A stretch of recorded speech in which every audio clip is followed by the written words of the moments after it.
Hello viewers, welcome to my YouTube channel. आज मैं आपको इस वीडियो में बताऊंगी आखिर क्यों लक्ष्मण ही कर सकते थे मेघनाद का वध।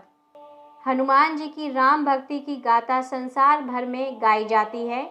लक्ष्मण जी की भक्ति भी अद्भुत थी। लक्ष्मण जी की कथा के बिना श्री राम कथा पूर्ण नहीं होती। तो चलिए जानते हैं इसके बारे में। अगस्त्य मुनि जब अयोध्या आए तो भगवान श्री राम ने उन्हें बताया कि कैसे रावण और कुंभकर्ण जैसे प्रचंड वीरों का वध किया और लक्ष्मण ने भी इंद्रजीत और अतिकाय जैसे शक्तिशाली असुरों को मारा। तब अगस्त्य मुनि बोले, श्री राम बेशक रावण और कुंभकर्ण प्रचंड वीर थे, लेकिन सबसे बड़ा वीर तो मेघनाद था। उसने अंतरिक्ष में स्थित होकर इंद्र से युद्ध किया था और बांधकर लंका ले गया था। ब्रह्मा ने इंद्रजीत से दान के रूप में इंद्र को मांगा, तब इंद्र मुक्त हुए थे। लक्ष्मण ने उसका वध किया, इसलिए वो सबसे बड़े योद्धा हुए। श्री राम को आश्चर्य हुआ, लेकिन वो भाई की वीरता से प्रसन्न भी थे।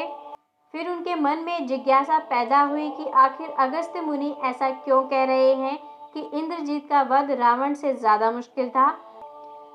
श्री राम के पूछने पर अगस्त्य मुनि ने बताया कि इंद्रजीत को वरदान था कि उसका वध वही कर सकता है जो 14 वर्ष तक सोया ना हो, जिसने 14 साल तक किसी स्त्री का मुख न देखा हो और 14 साल तक भोजन न किया हो।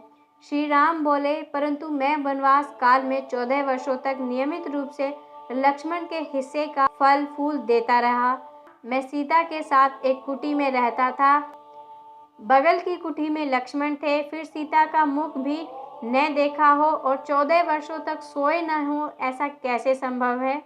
ये सुनकर अगस्त्य मुनि मुस्कुराते हुए बोले, क्यों न लक्ष्मण जी से ही पूछ लिया जाए।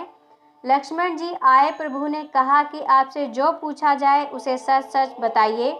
प्रभु ने पूछा, हम तीनों 14 वर्षों तक साथ रहे, फिर तुमने सीता का मुख कैसे नहीं देखा। फल दिए गए फिर भी अनाहारी कैसे हुए और 14 साल तक सोए नहीं, ये कैसे संभव है। लक्ष्मण जी ने बताया कि भैया, जब हम भाभी को तलाशते हुए सुग्रीव जी के पास पहुंचे थे और उन्होंने हमें आभूषण पहचानने के लिए कहा था, आपको स्मरण होगा, उस वक्त मैं पैरों के नुपुर के अलावा और कोई आभूषण नहीं पहचान पाया था, क्योंकि मैंने कभी भी उनके चरणों के ऊपर देखा ही नहीं। 14 वर्ष नहीं सोने के बारे में सुनिए। आप और माता एक कुटिया में सोते थे।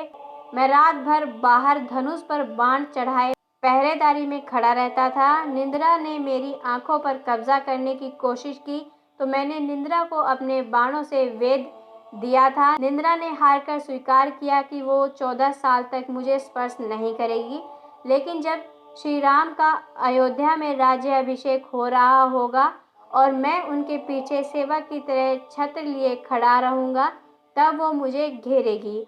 आपको याद होगा, राज्य अभिषेक के समय मेरे हाथ से छत्र गिर गया था। इसके बाद उन्होंने 14 साल तक अनाहारी कैसे रहे, इसके बारे में बताया। उन्होंने बताया कि जब मैं फल फूल लाता था तब आप उसके 3 भाग किया करते थे। एक भाग देकर आप मुझसे कहते थे, लक्ष्मण फल रख लो। आपने कभी फल खाने को नहीं कहा, तो फिर बिना आपकी आज्ञा के मैं उसे कैसे खाता। मैंने उन्हें संभाल कर रख दिया। सभी फल उसी कुटिया में अभी भी रखे हुए हैं। प्रभु के आदेश पर लक्ष्मण जी त्रिकुट की कुटिया में से वो सारे फल लेकर दरबार आए। फलों की गिनती हुई, 7 दिन के हिस्से के फल नहीं थे। प्रभु ने कहा, इसका अर्थ है कि तुमने 7 दिन तो आहार लिया था। लक्ष्मण जी ने कहा कि उन 7 दिनों में फल आए नहीं थे। जिस दिन हमें पिताश्री के स्वर्गवासी होने की सूचना मिली, हम निराहारी रहे। जिस दिन रावण ने माता का हरण किया, उस दिन फल लाने कौन जाता। जिस दिन समुद्र की साधना कर आप उससे राह मांग रहे थे, जिस दिन आप इंद्रजीत के नागपाश में बंद कर दिन भर अचेत रहे, जिस दिन इंद्रजीत ने मायावी सीता को काटा था और हम शोक में रहे, जिस दिन रावण ने मुझे शक्ति मारी और जिस दिन आपने रावण वध किया, इन दिनों में हमें भोजन की सुध कहाँ थी। विश्वामित्र मुनि से मैंने एक अतिरिक्त विद्या का ज्ञान लिया था, बिना आहार किए जीने की विद्या। उसके प्रयोग से मैं 14 साल तक अपनी भूख को नियंत्रित कर सका। ऐसे इंद्रजीत मारा गया।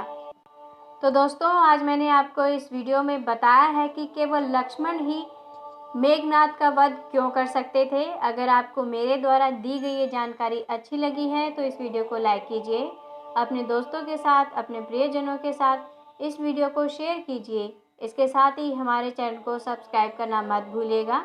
धन्यवाद।